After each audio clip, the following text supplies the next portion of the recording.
লক্ষ লক্ষ জনতা আজকে কুষ্টিয়া রাস্তায় জমায়েত হয়েছে, আনন্দ উল্লাস প্রকাশ করছে। আওয়ামী লীগের 17 বছরের দুঃশাসন থেকে মুক্ত হওয়ার পরে দেশ আজকে স্বাধীন হলো মনে হচ্ছে। 2024 সালে আজকে দেশ স্বাধীন হলো। 71 সালের পরে দ্বিতীয়বারের মতো দেশ স্বাধীন হলো, এমনটাই কিন্তু অনেকে জানিয়েছে। দর্শক, যে মানুষ আনন্দ মিছিল করছে, আপনারা দেখছেন যে কিভাবে আনন্দ মিছিল করছে এই কুষ্টিয়াতে। এই মুহূর্তে আমি দাঁড়িয়ে রয়েছি কুষ্টিয়ার শহরের মেন প্রাণকেন্দ্র বক চত্বরে।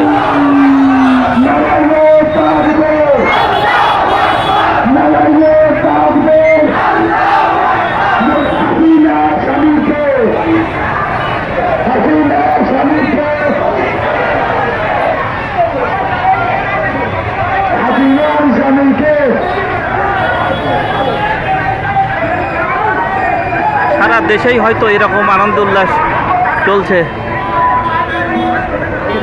স্বৈরাচার হাসিনার দুঃশাসন থেকে 16 বছর পরে দেশকে মুক্ত করলো, আজ কলঙ্ক মুক্ত হলো দেশ। কুষ্টিয়ার আপামর মানুষ আজকে রাস্তায় নেমে তাদের আনন্দ উল্লাস প্রকাশ করছে।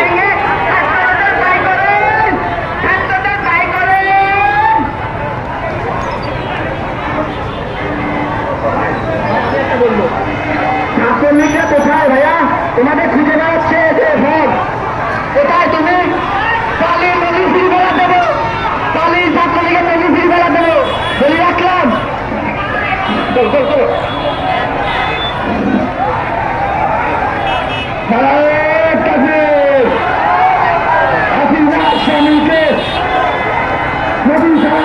বিভিন্ন স্লোগানে মুখরিত, আনন্দ উল্লাসের স্লোগানে মুখরিত কুষ্টিয়ার রাজপথ।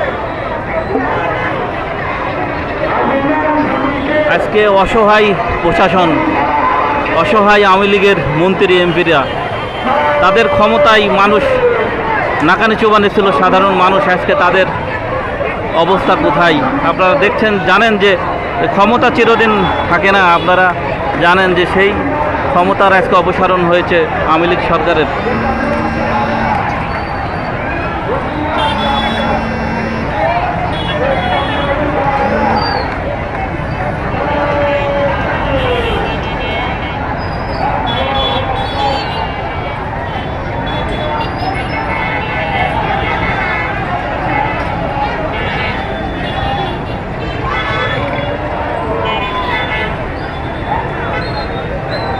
কুষ্টিয়ার রাজপথে আজকে আনন্দ উল্লাসে ফেটে পড়েছে সাধারণ মানুষ।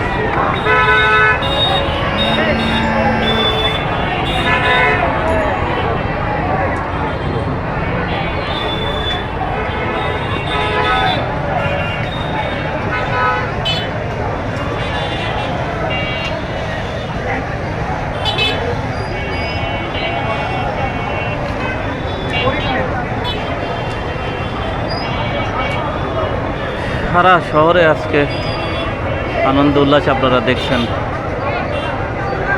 মুক্তিকামী মানুষের মুখে হাসি আজকে আমরা দেখতে পাচ্ছি।